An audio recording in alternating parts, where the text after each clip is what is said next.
Hello dear student, आज के इस वीडियो में हम लोग पढ़ेंगे कक्षा 6 के विज्ञान, जिसका नाम क्या है, जिज्ञासा। और उसके अंतर्गत अध्याय 9, क्योंकि मैंने 1 से लेके 8 तक के अध्याय को बहुत अच्छे से पढ़ा के सभी का वीडियो डाल चुका है और आपने देखा भी होगा। और इसी प्रकार आप 9 जो देख रहे हैं तो पहले 1 से 8 तो देखे ही होंगे। अगर नहीं देखे तो एक बार ज़रूर जाके देखिए और उसे अच्छे से लिखिए, क्योंकि मैंने अच्छे से समझाया है, पढ़ाया और लिखवाया भी है। तो आपको एक बार तो ज़रूर देखना चाहिए, और देखें हैं तो बहुत अच्छी बात है। और सभी के सभी परिभाषा को मैंने सभी वीडियो में लिखा है और इस वीडियो में भी सभी के सभी परिभाषा को लिखाऊंगा। और उसके अंतर्गत अध्याय 9 है और विज्ञान के सभी अध्याय बहुत महत्वपूर्ण है, आपको ज़रूर पढ़ना चाहिए। और आपकी किताब भी बहुत ही महत्वपूर्ण है कक्षा 6 का। तो चलिए आपको किताब की तरफ लेके चलते हैं। यहाँ देखिए, यहाँ आप देख सकते हैं कक्षा 9 के अध्याय 9 के कक्षा 6 के अध्याय जो 9 है, अध्याय कौन सा है आपका, अध्याय 9। उसका नाम क्या है अध्याय 9 का, दैनिक जीवन में पृथक्करण विधियाँ। यानी दैनिक जीवन, अपने जीवन में आखिर पृथक्करण का मतलब क्या होता है। आप सीधा पृथक्करण का मैं ना भी लिखवाऊँ तो आप सीधे समझिए, पृथक्करण का मतलब अलग करना, पृथक्करण का मतलब अलग करना। आपने घर में देखा होगा कैसे गेहूँ अगर चावल में मिल जाए तो कैसे उसको चुन चुन के अलग किया जाता है ना, इसी को तो कहा जाता है पृथक्करण। आपने पृथक्करण समझ गए। विधि का मतलब जो किया जाता है, जिस प्रकार से जो प्रक्रिया से गुजरता है उसे क्या कहते हैं, विधि। समझ गया पृथक्करण, यही से आप समझ जाइए अध्याय को। और हाँ, सब अध्याय में कुछ ना कुछ बहुत अच्छा आपके सोचने समझने और आपको विचारों को अच्छे करने के लिए लिखा रहता है। कुछ ना कुछ लाइन, कुछ ना कुछ शब्द इसमें भी लिखा हुआ है। कबीर के द्वारा दिया गया एक पंथ, देखिए क्या लिखा हुआ है, साधु ऐसा चाहिए जैसा धूप सूप सुभाए, साधु ऐसा चाहिए जैसा सूप सुभाए, सार सार सार सार सार को गही रहे, थोथा दई उड़ाए। यानी कि सीधा ऐसे समझिए, साधु ऐसा चाहिए जैसा सूप सुभाए, सार सार को गही रहे, थोथा दई उड़ाए। इसका मतलब क्या है, एक बार देख लीजिए। जिस प्रकार से सूप द्वारा अनाज रख भूसे को उड़ा दिया जाता है, उसी प्रकार सज्जन व्यक्ति गुणों को धारण कर दोषों का परित्याग करते हैं। बिल्कुल, आपको लाख परेशानियां होगा तो आप उसे परेशानियों को भूल के कुछ आगे करिएगा, बस यही इसका अर्थ है। आपको बहुत पढ़ने में समस्या हो रहा होगा तो आप पढ़िएगा तभी तो समझिएगा ना। आप इस लेक्चर को ऐसे ही देखे से कैसे समझ जाएगा, आप पूरा पढ़ेगा तभी तो इसके बारे में जानिएगा ना। अगर आपको समस्या हो रहा है तो आपको उसको त्याग कीजिए, बस यही है। आप उसको त्याग कीजिए दोषों को, और आप अच्छे से पढ़ाई कीजिए, बस यही है इसका मीनिंग, और कुछ नहीं है। आप अपने जीवन से इसको रिलेट कीजिए, आपके लिए दिया गया है पढ़ने के लिए। आप 1-2 बार और अच्छे से पढ़ सकते हैं, आपके पास किताब होगा तो। और कोशिश कीजिएगा ना, आप अपने पास में किताब और कॉपी रख के पढ़ें। ये मैं हर वीडियो में 1 से लेके 8 तक अध्याय में मैं ये बार बार बोलते आ रहा हूँ, बार बार बोलते आ रहा हूँ। ओके, देखिए और दिखाते हैं हम आपको। यहाँ देखिए आपका किताब है, इस किताब में क्या दिया गया है, पृथक्करण। यानी कि कृषि में जो होती है ना, कृषि देखिए कैसे पृथक्करण यहाँ पे किया जा रहा है। पृथक्करण मैंने आपको बताया बहुत अच्छे से। अलग करना क्या होता है, पृथक्करण। देखिए किस तरह चावल गेहूं में मिला हुआ या फिर कंकर मिला होगा गेहूं में या चावल में, कैसे पृथक किया जा रहा है सभी व्यक्ति को बैठ के, यही तो है पृथक्करण। ओके, आपने समझ गया पृथक्करण। पृथक्करण पृथक्करण पृथक्करण ये शब्द है। आप 1-2 बार बोलिए। यहाँ देखिए मिश्रण, जब बहुत कुछ मिल जाता है ना उसे मिश्रण, मैं आपको लिखवाऊंगा, अभी घबराइए मत, लिखवाऊंगा कि मिश्रण होता क्या है। देखिए यहाँ पे कुछ लिखा हुआ, आप पढ़ भी लीजिए। वह पदार्थ जिनमें दो या अधिक पदार्थ मिले होते हैं उसको मिश्रण कहा जाता है। बस ऐसे समझिए, बहुत सारा सब मिला रहता है पदार्थ, उसको क्या कहते हैं, मिश्रण कहते हैं। जैसे कि मान लीजिए गेहूँ में चावल मिल गया, यहाँ लिखा भी हुआ है, देखिए यही है। देखिए यहाँ पे लिखा हुआ है हस्त चयन। हस्त चयन क्या है, हस्त चयन। हस्त का मतलब क्या होता है, हस्त का मतलब हाथ। क्या होता है, हाथ। हस्त का मतलब हाथ, और चयन का मतलब चुनना। यानी हाथ से कोई भी चीज़ चुना आता है उसको क्या कहा जाता है, हस्त चयन। देखिए कैसे हाथ से चुन चुन के खा रही है ना, आप ही की तरह कोई स्टूडेंट कैसे खा रही है, ये क्या है, हस्त चयन। हाथ से चयन कर करके खा रही है, इसको क्या कहा जाता है, हस्त चयन। ये मैं लिखवाऊंगा नहीं हस्त चयन क्या होता है, मिश्रण तो लिखवाऊंगा, लेकिन ये हस्त चयन है क्योंकि आपको समझना है। हस्त चयन मतलब हाथ से जो चयन करते हैं उसको हस्त चयन कहा जाता है। बस हो गया। यहाँ पे एक शब्द देखिए अवलोकन है, क्या है, मैंने पहला अध्याय याद कीजिए बताया था कि वह ज्ञान जो प्रयोग और अवलोकन पर आधारित होती है उसे क्या कहते हैं, विज्ञान कहते हैं। देखिए अवलोकन हम लोग कर रहे हैं ना, इसी तरह विज्ञान का उपयोग हर क्षेत्र में है। यहाँ कृषि हो रहा है, आप कितने अच्छे से देख सकते हैं, यहाँ पे कृषि हो रहा है, कृषि यहाँ पे तो विज्ञान काम आ रहा है ना। मैंने आपको पहला अध्याय में बताया था कि विज्ञान हर क्षेत्र में काम आएगा, देखिए काम आ रहा है, मैंने बताया था ना, आपने देखा भी था वीडियो। देखिए इसका अच्छा उदाहरण, आपका छठा का अध्याय इतना महत्वपूर्ण है ना कि पूछिए मत, बहुत महत्वपूर्ण आपका किताब, आपको पूरा का पूरा अध्याय पढ़ना चाहिए। ओके, इसमें देखिए एक थ्रेसिंग है, ये जो कर रही है ना महिला, ये थ्रेसिंग है। अलग करने के विधि को क्या कहते हैं, थ्रेसिंग, यानी दाने को पृथक करने की, दाने को पृथक करने की। जैसे देखिए इस पर पीट के दाना अलग कर रही है, इधर से पीट रहे दाना, ये क्या है, इसको क्या कहते हैं, इसको कहा था थ्रेसिंग। पृथक करने की प्रक्रिया को भी क्या कहा था, थ्रेसिंग। आपने थ्रेसर मशीन भी देखा होगा, याद कीजिए, आप देखे ही होंगे बिल्कुल, अगर आप गाँव घर के होंगे तो आपको थ्रेसर के बारे में आपको बहुत अच्छे से पता होगा जी। देखिए और आगे आपको दिखाते हैं, यहाँ देखिए किस तरह से ओसाई हो रहा है, देख रहे हैं, इधर से वायु आ रहा होगा, यहाँ एक व्यक्ति है, यहाँ पे देखिए कुछ है बना हुआ, उस पे वायु का दिशा इधर है, दिशा भी निर्भर करता है कि किधर कर रहे हैं, जिस तरफ आप कर रहे हैं ना उधर वायु का दिशा होना चाहिए, उधर वायु की तरफ जाना चाहिए। और भूसा देखिए उड़ के आगे चला जा रहा है और दाना सीधे के सीधे नीचे आ रहा है। और ये देख रहे हैं हाथ में रखा हुआ ना सूप है, लिखा भी हुआ, देखिए सूप लिखा हुआ है, वायु का दिशा भी लिखा हुआ है। और भूसा भी किधर जा रहा है, देखिए कितना अच्छा से, और अनाज यहाँ पे जमा हो रहा है। इसको क्या कहा जाता है, ओसाई कहा जाता है, या फिर इंग्लिश में इसको विनोइंग, क्या कहा जाता है, विनोइंग कहा जाता है। आपको ओसाई तो आपको अच्छे से पता, आप गाँव घर के तो आपको ये चैप्टर तो एकदम आपको समझ में आ जाएगा, आपको समझने का अलग से आवश्यकता ही नहीं पड़ेगा। ओसाई आपने समझ गया फोटो के माध्यम से, ओसाई इसी को कहा जाता है। देखिए आपको मैंने बताया ना कि पृथक करने की कोई मशीन होती है, समझ गए, अब देख लीजिए आप क्या होती है, कौन सी मशीन। तकनीकी विकास के परिणाम स्वरूप थ्रेसर नामक थ्रेसिंग मशीन निर्मित की गई। इन मशीनों का उपयोग पुलों से भूसी और अनाज के दानों को अलग करने के लिए किया जाता है। ये मशीन थ्रेसिंग और ओसाई दानों का कार्य एक साथ कर देती है। बिल्कुल देखिए इतना मेहनत जो कर रहे हैं ना, वो मशीन आके चंद भर में करके चला आता है। मशीन होता ही है, मशीन का अर्थ ही होता है कि कोई भी काम को ना सही, कम खर्चे में, कम समय में आसानी से कर दे, उससे मशीन कहा जाता है। अगर आपसे कोई पूछे कि मशीन क्या होता है, देखिए मशीन का भी यहाँ एक मीनिंग बहुत अच्छा होता है कि कम समय में, कम खर्चे में आसानी से आसानी को काम को कर दे, भारी काम को आसान कर दे, उसे क्या कहा जाता है, मशीन। कम खर्च में कम समय में कोई भी काम को कर दे आसानी से, उसे क्या कहते हैं, मशीन कहते हैं। और यहाँ पे उस मशीन का एक उदाहरण क्या है, थ्रेसर मशीन। आपने इससे पहला पिछला अध्याय में बहुत सारा पढ़े होंगे, जनरेटर वाले कैसे पानी से बर्फ बन जाते हैं, मतलब सब मशीन ही है, इसी को तो मशीन कहा जाता है, सब मशीन का ही काम है। तो आपने थ्रेसर तो समझ ही गया होगा, समझना है कि आप तो देखे ही होंगे थ्रेसर, तो आपको बताने का जरूरत ही नहीं है। ओसाई भी आपने समझ गया। और यहाँ देखिए कुछ लिखा हुआ है, साबरमती मती आश्रम किस लिए प्रसिद्ध है, दांडी यात्रा एक पोस्टर बनाया, मतलब आपके लिए है। देखिए ये सामाजिक विज्ञान में पढ़िएगा आप। महात्मा गांधी बहुत ही महत्वपूर्ण व्यक्ति थे इतिहास के, बहुत बड़े, आज़ादी में उनका बहुत बड़ा योगदान है, तो आप सामाजिक विज्ञान में पढ़िएगा। लेकिन मैं आपको बता दूं दांडी जो यात्रा थी वो नमक के लिए जानी जाती है, नमक से रिलेटेड था। ओके, नमक से, ये ऐसे समझिएगा कि नमक के कारण वो यात्रा हुआ था, नमक पे टैक्स लगा रहा था अंग्रेजों के द्वारा, ये था कहानी, यही था। इसी को तोड़ने के लिए महात्मा गांधी अपने सभी जन के साथ वहाँ गए और दांडी यात्रा किए, इसी यात्रा को दांडी यात्रा कहा था। और नमक कानून को क्या किया, ख़त्म किया था, यही है दांडी यात्रा। ये आप इतिहास में ज़रूर पढ़िएगा, वहाँ पे आपको याद आ जाएगा, घबराने की आवश्यकता नहीं है। और आगे देखिए यहाँ पे एक शब्द है वाष्पित, और मैंने पिछला अध्याय में आपको कितना अच्छा से वाष्पीकरण बताया था ना, वही ना, धरती पे से जो सीधे ऊपर जल जाता है ना पानी उड़ के, वही है वाष्पित या फिर वाष्पीकरण, वाष्पन, वही उसी को बोलिए। भारत में उन जलाशयों के विभिन्न पता लगे जिनमें साधारण नमक पाया जाता है। इसका स्रोत राजस्थान में सांभर झील है। देखिए एक स्रोत है, एक स्रोत का उदाहरण इसने दे दिया और बोला आपको पता कीजिए, लेकिन आप पता क्या, आप सीधे समझिए, जो नमक आ रहा है ना, नमक भी वैज्ञानिक प्रक्रिया होते हुए आ रहा है।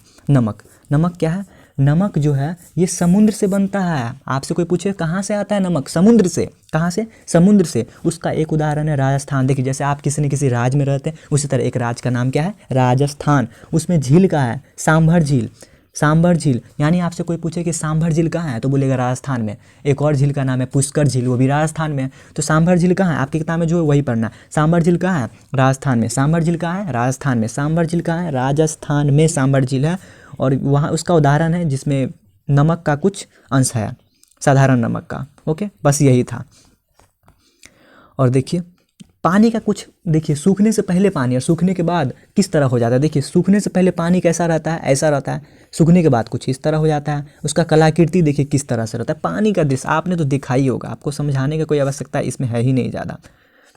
यहाँ देखिए बहुत अच्छा सा लाइन लिखा हुआ है, समग्र स्वास्थ्य और चिकित्सा की पारंपरिक भारतीय प्रणाली आयुर्वेद में उपचार के लिए जड़ी बूटियों या पौधों के भागों का उपयोग करने की सलाह दी जाती है। प्राय इन सामग्रियों जैसे विभिन्न औषधीय पौधों की जड़ों, पत्तियों, फूलों या बीजों को छाया में सुखाते हैं। इस प्रक्रिया में अतिरिक्त जल का वाष्पीकरण होता है, इससे औषधि का महत्वपूर्ण भाग बचा रहता है।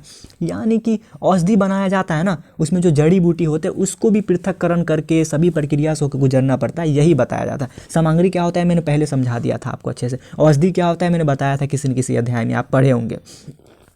इस प्रकार से इसमें ये बताया जाता है कि जल से कैसे वाष्पीकरण कर करके औषधि बनाया जाता है। ये भी प्रक्रिया है, एक वैज्ञानिक प्रक्रिया ही होता है। एक हो ना हो कहीं ना कहीं विज्ञान छुपाई है, ये आप मानिए। विज्ञान बहुत ही महत्वपूर्ण सब्जेक्ट है और आपको कोई भी कार्य आप अपने से आपको कुछ भी नहीं करना, आप हमेशा अपने से बड़ों के सामने करना है। कुछ भी करना है ना अपने से बड़ों के सामने करना है। कोई भी प्रयोग, कुछ भी पानी गर्म कर रहे हैं तो अपने से बड़ों से पूछ के, क्योंकि ये विज्ञान की विधि है, इसमें आपको सोच समझ के करना पड़ता है।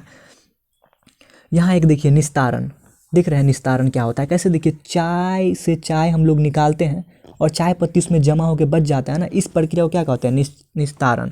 निस्तारण क्या होता है, जो जरूरत हमको नहीं है ना उसको टेढ़ा करके द्रव को निकालना क्या कहलाता है, निस्तारण। मैं अभी लिखवा देता हूँ निस्तारण, ओके, कोई दिक्कत नहीं है, मैं लिखवाऊंगा। यही है निस्तारण, आप गौर से देख लीजिए बस।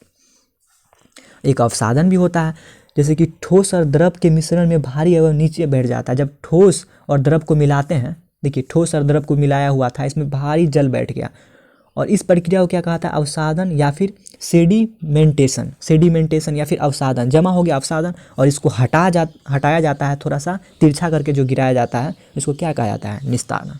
यानी आपने अच्छे से समझ गया होगा कि अवसादन और निस्तारण क्या होता है। अवसादन होता है जो जमा हो जाता है ठोस और द्रव में। ठोस द्रव क्या था मैंने पिछले अध्याय में आपको बता दिया था, जो जमा हो जाता है ना उसी को कहा जाता है, क्या कहा जाता है, अवसादन। इस प्रक्रिया को कहा जाता है।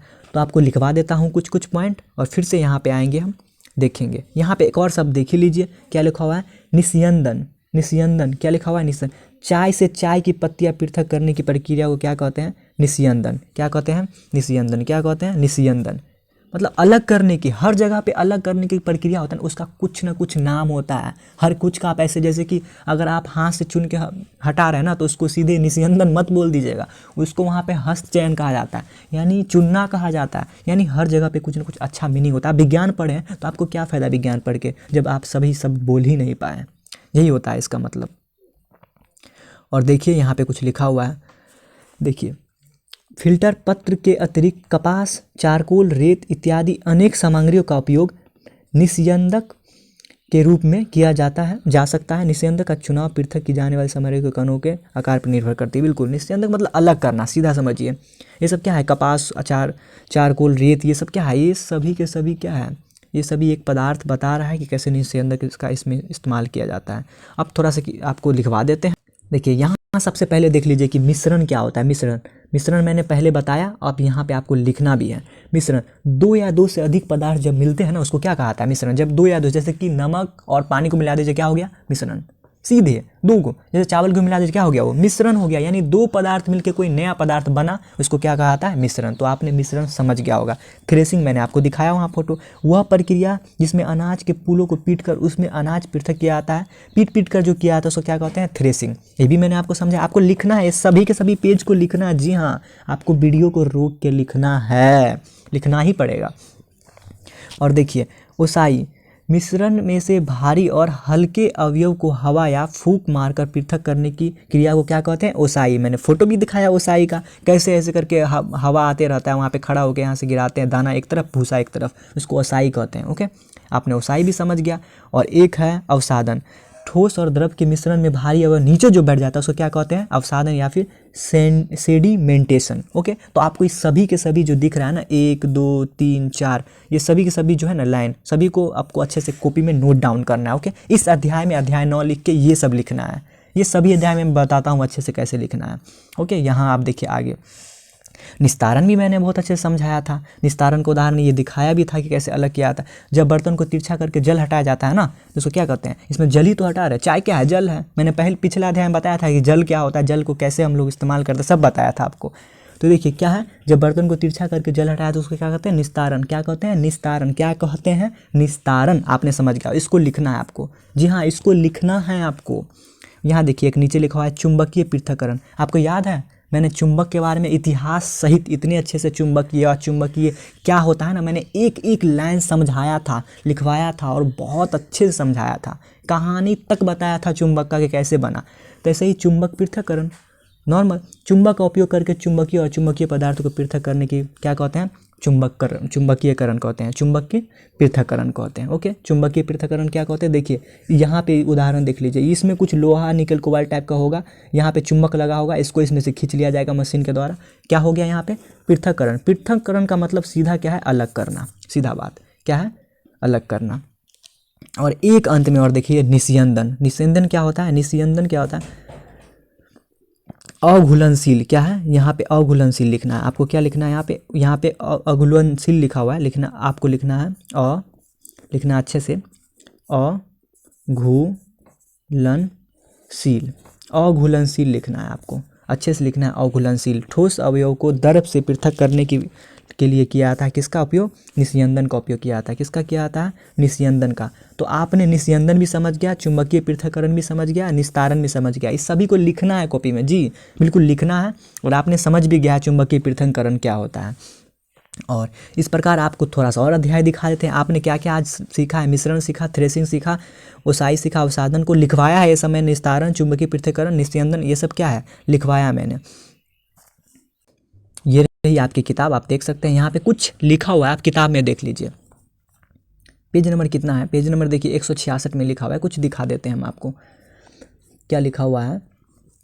टी बैग, चाय की एक थैली पहले रेशम जैसे मुलायम कपड़ों से बनाई जाती थी, क्योंकि चाय की पत्ती की रोक लेती थी और जल इनके आर पार निकल सकता था। रेशम मजबूत होने के कारण गर्म जल के संपर्क में आ जाने से फटता नहीं था। बाद में लोग जाली या मलमल के कपड़े उपयोग करने लगे। अंततः उन्होंने फिल्टर पत्र का उपयोग करना आरंभ किया। उसने आजकल अधिकांश टी बैग बनाए जाते हैं। मतलब टी बैग क्या होता है, एक प्रकार का चाय की पत्ती की एक प्रकार की थैली को क्या कहा जाता है, टी बैग। टी बैग चाय की पत्ती को क्या कहा जाता है, टी बैग। उसका इस्तेमाल क्या होता है, फिल्टर पर उसमें इस्तेमाल किया जाता है। यानी कि आप सीधे समझिए टी बैग का मतलब क्या होता है, चाय की पत्ती की थैली, चाय की पत्ता से बनाया जाता है उसका थैली, उसको क्या कहा जाता है, टी बैग। ओके, यहाँ पे कुछ लाइन है, आपको अपने से पढ़ना है, इसको पढ़ना है, बहुत अच्छा सा लाइन लिखा हुआ है, अच्छे से पढ़िएगा इसे। देखिए एक शब्द आता है मथना। क्या है, मथना। यानी देखिए ना, दूध से जब मक्खन बनता है ना, मक्खन बनता है, जी हाँ मक्खन बनता है, उस प्रक्रिया को क्या कहते हैं, मथना। क्या, मथना। मैं ये नहीं लिखवाया हूँ, आपको बस समझना है। मथना क्या होता है, जब दही बनाया जाता, कि मक्खन बनाया जाता है, दही मथ के, दूध से दही बनता है और दही से मक्खन बनता है, जब मथ के बनता है तो उसको क्या कहते हैं, मथना। क्या कहते हैं, मथना। देखिए किस प्रकार से बन भी रहा है, आप उदाहरण के लिए कितने अच्छे समझ ही गए होंगे। मथना आपने समझ गया कि जब दूध से दही बना, दही से फिर मथ के जो बनता है उसको क्या कहते हैं, मथना। मथना क्या होता है आपने समझ गया। और इसके बारे में आपको मैंने बता दिया कि किस प्रकार से चुंबक पृथक्करण हो रहा है। और देखिए प्रमुख शब्द देखिए, आपने क्या क्या सीखा। मथना सीखा, अभी जस्ट मैंने बताया। निस्तारण मैंने बताया, समझाया, लिखवाया। वाष्पीकरण तो मैंने पिछला ही अध्याय में इतना अच्छा से बता दिया था, आपने लिखा भी होगा, कॉपी में होगा भी लिखा आपके, और समझाया भी था। निस्यंदन आपको बता दिया। हस्त चयन मैंने अच्छे से, चुंबकीय पृथक्करण बताया, मिश्रण बता दिया, अवसाधन। छानना, छानना क्या है, कोई भी चाय छानते हैं उसको छानना कहते हैं, इसको समझाने क्या आवश्यकता है। थ्रेसिंग समझ गए, ओसाई समझ गए। और इस प्रकार आप चाहे तो इसको पढ़ सकते हैं। मुख्य बिंदु मैं हर वीडियो में ये नहीं बताता हूँ, क्योंकि मैंने जितना समझाया ना सिर्फ और सिर्फ वही इसमें लिखा हुआ है। ये तो आपको अपने स्तर से पढ़ना है, इसको अच्छे से समझना है। अगर नहीं आया तो ऐसा हो नहीं सकता, मैं अपने स्तर से पूरा समझाने का प्रयास करते रहता हूँ और समझाता भी बहुत अच्छे से, लिखवाता भी हूँ। देखिए यहाँ पे देखिए तो क्या है, पृथक्करण विधि के रूप में हस्त चयन का उपयोग कहाँ होता है, छटाई में होता है। आप बनाएगा ना सभी के सभी प्रश्न बन जाएगा। मथना का उदाहरण क्या है, मथना का मक्खन का दही से, सीधा बात। मतलब क्या है, ये सब आप बनाना चाहिएगा ना तो आसानी से बन जाएगा, क्योंकि आप जब थ्योरी अच्छे समझिएगा तभी ना बना पाइएगा। इसको क्या कहा था, ये 4 ऑप्शन वाले क्वेश्चन होते हैं ना, 4 विकल्प वाले क्वेश्चन जो होते हैं इसको क्या कहता है, वस्तुनिष्ठ क्वेश्चन। क्या कहते हैं इसको, वस्तुनिष्ठ, या इंग्लिश में इसको ऑब्जेक्टिव कहते हैं। क्या कहते हैं, ऑब्जेक्टिव। क्या कहते हैं, ऑब्जेक्टिव क्वेश्चन है ये। ओके, मैं कोशिश करूंगा जब पूरा के पूरा छठा कंप्लीट हो जाए एक वीडियो सिर्फ और सिर्फ ऑब्जेक्टिव पे आए, पूरा का पूरा आपके अध्याय से। ओके, तो इस प्रकार मैंने पूरा का पूरा ये आपका जो अध्याय था मैंने ख़त्म करने का प्रयास किया, ये वाला अध्याय 9। और आगे मिलते हैं अगले नेक्स्ट वीडियो में अध्याय 10 में। तब तक के लिए अगर आपको ये वीडियो बहुत अच्छा लगा तो सब्सक्राइब कर दीजिए, और अच्छा लगा तो लाइक कर दीजिए।